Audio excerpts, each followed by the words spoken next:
Innal hamdalillah nahmaduhu wa nasta'inuhu wa nastaghfiruh wa na'udzu billahi min shururi anfusina wa sayyiati a'malina. May yahdihillahu fala mudhillalah wa may yudlilhu fala hadiyalah. Asyhadu an la ilaha illallah wahdahu la syarikalah wa anna Muhammadan abduhu wa rasuluhu alladzi la nabiyya ba'dahu amma ba'du. Wa timan rahimakumullah di ayat 150 anu kamari aya kalimat wali utimma nikmati alaikum jeung sangkan nyampurnakeun nikmat kami keur aranjeun wa la'allakum tashkurun jeung supaya anjeun jadi jalma anu bersyukur. Nah, disebutkeun kasampurnaan nikmat anu disebutkeun di ayat 150 itu dijelaskan di 151. Kama arsalna fikum rasulan minkum yatlu alaikum ayatina wa yuzakkikum wa yu'allimukumul kitaba wal hikmah wa yu'allimukum ma lam takunu ta'lamun.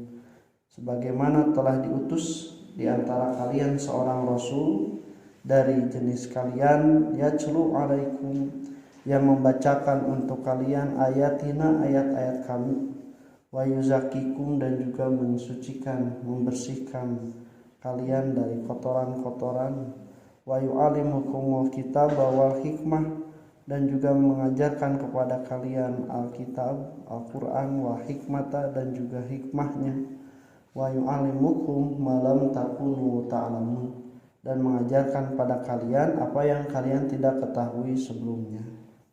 Nah, jadi di ayat ini pengutusan Rasul itu adalah sebuah nikmat dari Allah Subhanahu wa taala. Karasana kanikmatan biasana lamun can boga atawa geus leungit. Jadi urang kapeung mah karasa nikmatna boga anu teh lamun geus leungit. Ai keur boga mah sakapeung mah teu pati karasa teuing. Kajabi nuju dianggu. Nah, Allah Subhanahu wa taala menjelaskan bahwa kenikmatan utus Rasul itu adalah nikmat yang paling besar dibanding nikmat-nikmat anu sejenna. Bahkan kemujizatan yang diperlihatkan secara hisiah, secara katingali ku indrawi itu justru terbatas. Namun misalnya Nabi Musa kepada dulu mengubah tongkatnya itu menjadi ular, kan itu hisiah, dapat dilihat dan itu terbatas.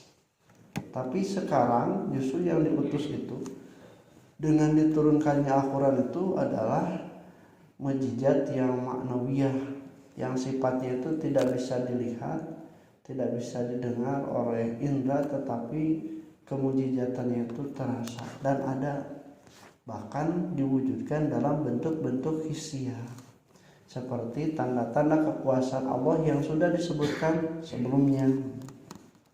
Nah, jadi ketika manusia merasa bahwa diutusnya Rasul itu adalah sebuah nikmat, pasti dia itu akan bersyukur. Nah, cara untuk bersyukurnya tadi kita melihat ke belakang, kurang ya.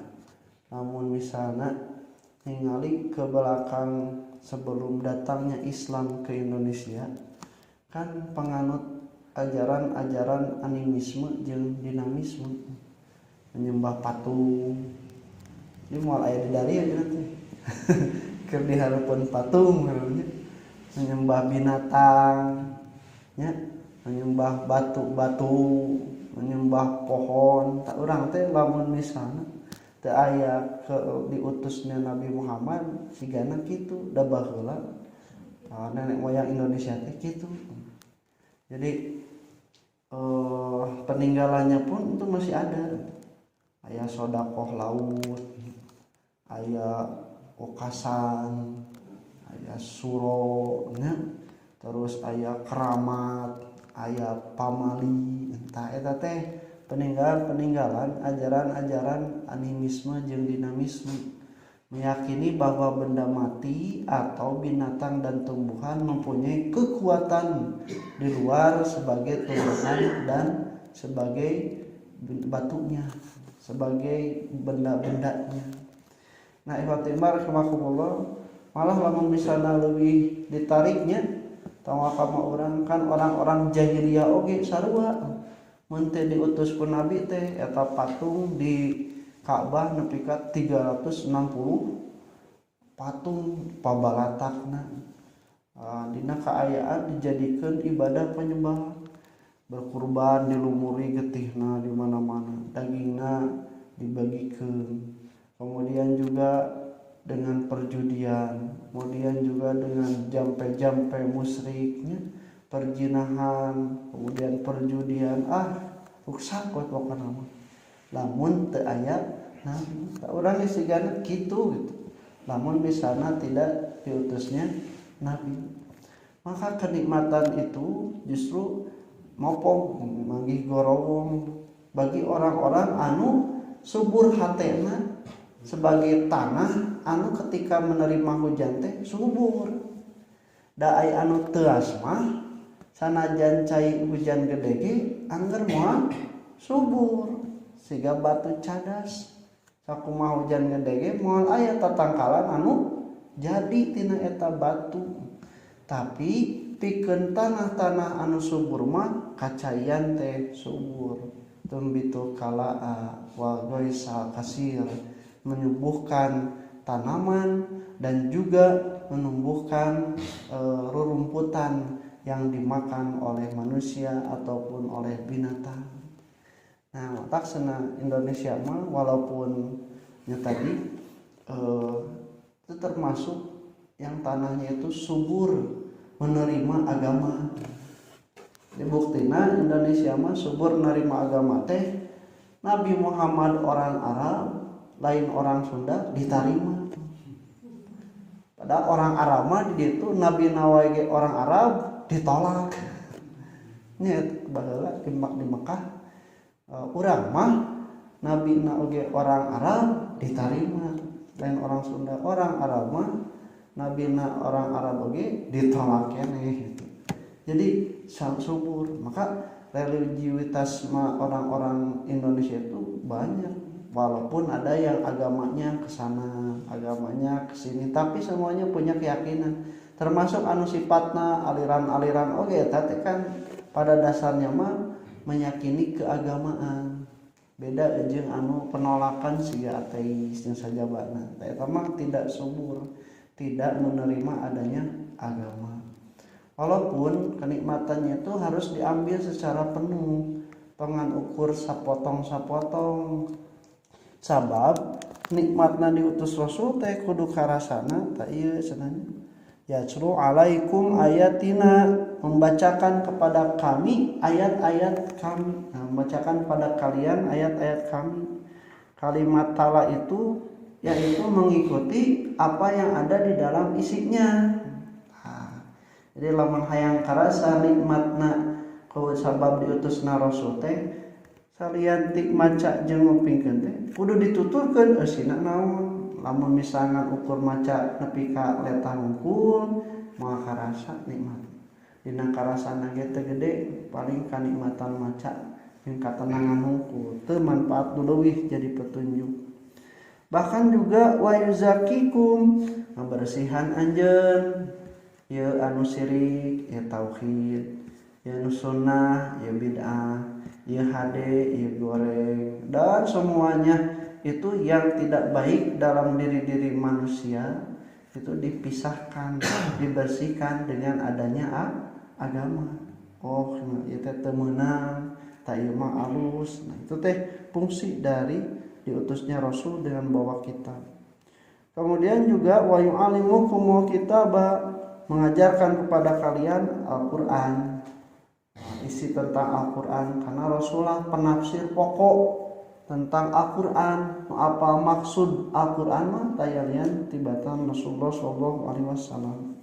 Dan kemudian diajarkan kepada para sahabat, sahabat mengajarkan para tabi'in dan seterusnya, sehingga sampai pemahaman kita tentang Al-Quran itu benar. Kabayang teu lamun misalnya teu aya tafsir maca Al-Quran minimal jeung terjemahna hungkul hartos teu Kana lobana ge nu maca hungku jeung terjemahna teh loba nu eureun da teu ganti. Jadi ngan ukur nikmah maca we nya katinggalna dina nalika semangat we Ramadan hataman beres Ramadan beres. Terus dina nalika Ramadan oge datara tamat. Karek sajuz, 2 juz, 3 juz keburu beak Ramadanna. Oke. Bulan depan semangat hayu orang ngatamkeun di mana? Teh hiji deui. Teh hiji teu dugi keneh terus gitu. Nah, ikhwatimar rahimakumullah. Maka yang lebih penting itu adalah mengerti tentang isi Al-Qur'an itu sehingga menjadi petunjuk bagi diri kita.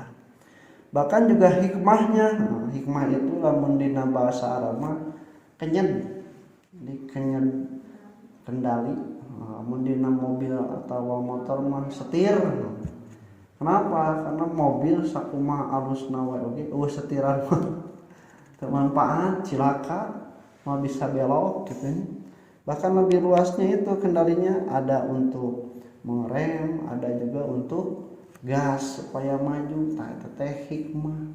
Maka ketika manusia itu cocok dengan apa yang dipahami dari Al-Quran, dia tahu kapan harus berhenti, temenan, kapan harus dilakukan, diperintah, kapan harus belok kanan, kapan harus belok kiri, bahkan kapan harus putar balik, tobat, jawab teh apa, weta, Al-Quran, karena Al-Qurannya sudah jadi hikmah, jadi yang memberikan manfaat bagi dia, cocok. Wa yu'allimukum ma lam takunu ta'lamun, dan mengajarkan apa yang kalian tidak ketahui sebelumnya, sehingga orang-orang beriman itu menjadi manusia-manusia terbaik yang unggul, bahkan dibuktikan pernah sampai menguasai sepertiga dunia, dan sekarang pun menjadi agama dengan pemeluk terbanyak kedua setelah agama Kristiani, bahkan itu diprediksikan akan semakin bertambah. Nah, ikhwatimar rahimakumullah, maka di dalam surah Ali Imran ayat 164 Allah menegaskan, laqad manallahu 'alal mu'minin, sungguh Allah telah memberikan nikmat kepada orang-orang yang beriman, id ba'asa fihim rasulan, ketika diutus di antara mereka rasul, min anfusihim, dari golongan mereka sendiri, yatlu alaihim ayatihi wa yuzakkihim, membacakan ayat-ayat Allah dan juga membersihkan jiwa-jiwa mereka. Nah, dan Allah mengecam orang-orang Yahudi dan Nasrani, alam tara ilal ladzina baddalu nikmatallahi kufran, apakah engkau tidak memperhatikan orang-orang yang mengganti kenikmatan Allah kufran dengan kekufuran, wa ahallu qaumahum darabawar, dan menjatuhkan kaumnya kepada jurang kebinasaan. Ta Yahudi jeung Nasrani mah diutus rasulna teh ngadon dijadikeun kakafiran, jadikan pengkhianatan. Maka orang-orang yang beriman pun kade dipeperin ku Allah ulah nepikeun ka rasul geus diutus teh ngadon justru jadi katingali kafirna. Kan aya rasul can diutus mah eueun kafir eueun imannya, tapi ketika diutus rasul tah jadi katingali kafirna. Maka iwatimar rahimakumullah, dalam surah An-Nahl disebutkan wa in ta'uddu nikmatallahi la tusuha. Jadi kalimat nikmat nanti dengan ta marbutah di akhirna tabuleun. Sedangkan dalam surah Ibrahim 38 mah wa in ta'udu nikmata, jadi ngawat tak mabsutoh taparahu atasuha. Jadi kata para ulama bahwa nikmat yang disebutkan dalam surah An-Nahl itu nikmatnya napas, hirup, dunia dan seisinya, teman nikmat terletik tertutup. Sedangkan nikmat anu tak dengan tamam sutoh yang terbuka luas itu adalah nikmat diutusnya Rasul, karena itu nikmatnya tidak terbatas hanya di dunia saja, sampai ke akhirat pun dia akan sampai orang-orang yang mengikuti petunjuk dari Rasul. Dan itu juga dijelaskan ternyata betul tadi di dalam surah Ali Imran, badalu nikmatallahi mengganti kenikmatan dari Allah itu taknya tamabsuto. Jadi sana orang-orang Yahudi dan Nasrani itu mengganti kenikmatan diutus Rasul dengan pengkhianatan, dengan pendustaan. Da aya nikmat anu berbentuk hisiah mah, nu sifatna material mah orang-orang Yahudi jeung Nasrani justru mengudag eta. Nah, ikhwati rahimakumullah, urang sadayana komo dina nalika sia atas asar bade ka magrib jeung isya mudag teh aya nama nikmat etaeun atuh peupeujeuh da nikmat anu material mah geuningan kitu kabuktianana menang lobanya loba saloba-lobana moal satungtung dunia moal saeusi dunia itunya lamun menang saeutiknya atuh peupeujeuh geus menang saeutik urang sadayana urang mudag kanikmatan anu lebih panjang lebih besar nyaeta mengikuti agama. Qul qouli hadza wa astaghfirullah li wa lakum. Assalamualaikum warahmatullahi wabarakatuh.